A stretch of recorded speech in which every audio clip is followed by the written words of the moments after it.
That was at the New Yorker party that I was not invited to. Thanks very much. BuzzFeed's John Stanton met up with all of us at the MSNBC after party and made the rounds all weekend long. John, you are a party animal. And you know, some people out there like to say, oh, media should not be hobnobbing with the politicians that we cover in this way. What do you think about that, John?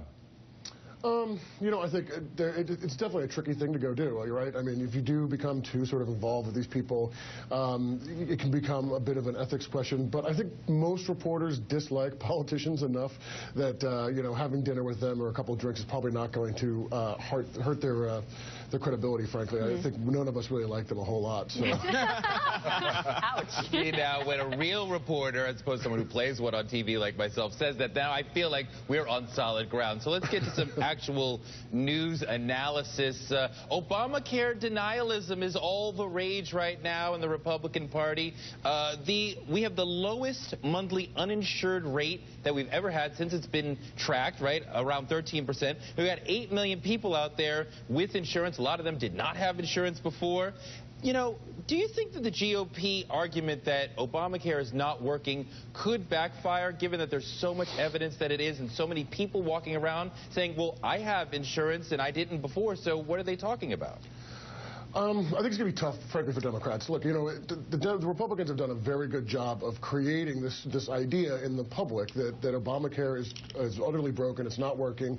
And even in states like, say, Kentucky, where Obamacare is definitely working quite well, a lot of the voters there don't see it as Obamacare. They see it as a state-level thing, and they sort of appreciate it when they talk about it in those terms, but they still oppose Obamacare. And I think that they've done a masterful job, frankly, of creating this sort of bedrock idea that this is a true fact. And I don't know that there's enough time between now and the 2014 election to undo that. They may be able to undo it a little bit in some states, but it's going to be tough, I think. Yeah, well, let's talk about the Republicans a little bit, because once again, you have the Tea Party going up against the GOP establishment in some of these early heated primary states like North Carolina, Georgia, Kentucky, and Iowa.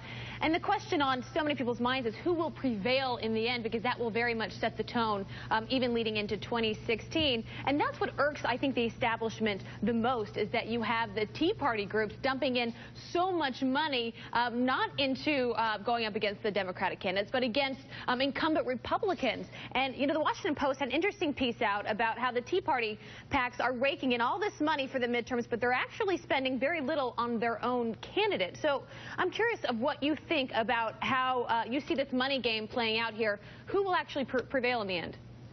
I think you're going to see mostly the establishment candidates win. If you look back in the history of these sort of primary attacks by the conservative groups, there have been very, very few instances in which they've actually defeated an incumbent.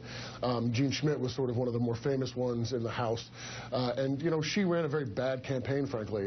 You know, the same with Bob Bennett in Utah and others who didn't see this coming, they didn't prepare for it, and they got beaten. At this point, most of the incumbents are working hard to not get beat by outside folks from their right wing. And I think you're really not going to see a huge wave of Republican incumbents lose over the next few weeks in their primaries. Yeah, I think that's right. So, John, we've seen tons of polls out there that show that the Republicans have the edge in the midterm elections, and Democrats should be crying in their soup. But isn't there a danger that we're binging on these polls? We're only 6 months out, and that the danger is that there will be hubris on the part of Republicans and depression on the part of Democrats by taking these polls so seriously so soon.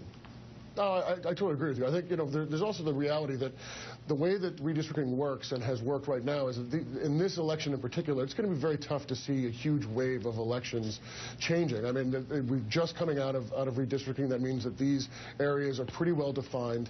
You know, so they may be right now having this sort of tactical advantage, but this is not, doesn't feel like 2010 in terms of having this big Tea Party momentum and this popular uprising against Washington and against incumbents. You know, that is there, but it doesn't, it doesn't have the same sort of sense of urgency. And I think that both parties would be wise to not sort of allow themselves to get stuck in the notion that we've already figured out what's going to happen in November. Yeah, I think that's right. And one of the things, John, that we talk about in terms of the midterm election is how the electorate is different from in presidential years that Obama, coalition of the ascendant, minorities, young folks don't turn out in as great numbers in midterms as they do in presidential years. And we kind of take as this article of faith that Republicans are going to get a sizable chunk, a larger chunk of the older folks, and Democrats are going to do well among younger folks. But that's a relatively recent phenomenon. So it strikes me that Democrats' problem in midterms is actually growing right now as they increasingly lose the vote over 60 years old.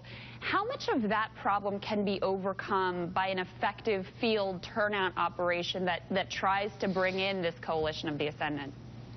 Well, it's always been a challenge in an off-year election like this to do that kind of a thing. You know, getting people to go to the polls in this year is just it's a nightmare for both parties, frankly. Republicans do seem to have an advantage. I think Democrats have become increasingly more sophisticated in how they're targeting people. They've learned a lot of lessons over the last few years about where to put people on the ground. They have a much better technology game than they've ever had before, and they still, you know, large degree lead Republicans in their high-tech sort of operations on that side. So they have a chance to do it, but I do think it's going to be very, very tough. John, I sense a growing desire among wealthy liberals to get more in the game, to shrink the gap between themselves and what conservative billionaires can accomplish. Can they shrink the money gap? I think so. I think that, you know, if you look at what happened with President Obama, he was able to raise massive sums of money from some very wealthy people. And, you know, I think the campaign committees and the outside organizations that work with them are looking to try to figure out how to make that a long-term commitment to get them involved in these kind of races and off years where you don't have, you know, somebody like Barack Obama who really can sort of light up a room and get people to open their checkbooks automatically. You know, that's the thing that they need to deal with right now. And I think that's where they're trying to move. And I think it's a smart move for them, frankly. After the Supreme Court's, you know, recent decisions on campaign finance, if they don't start to do that, they're going to find themselves at a serious disadvantage. Chris, I'll tell you, John comes out here and does these reports all serious, but the funniest thing I heard all weekend came out of John Stanton's mouth. Can't say it on TV. I'll tell you in the break. It's real good. But he knows what I'm talking about. Thank you very much, John. Up next, the next round.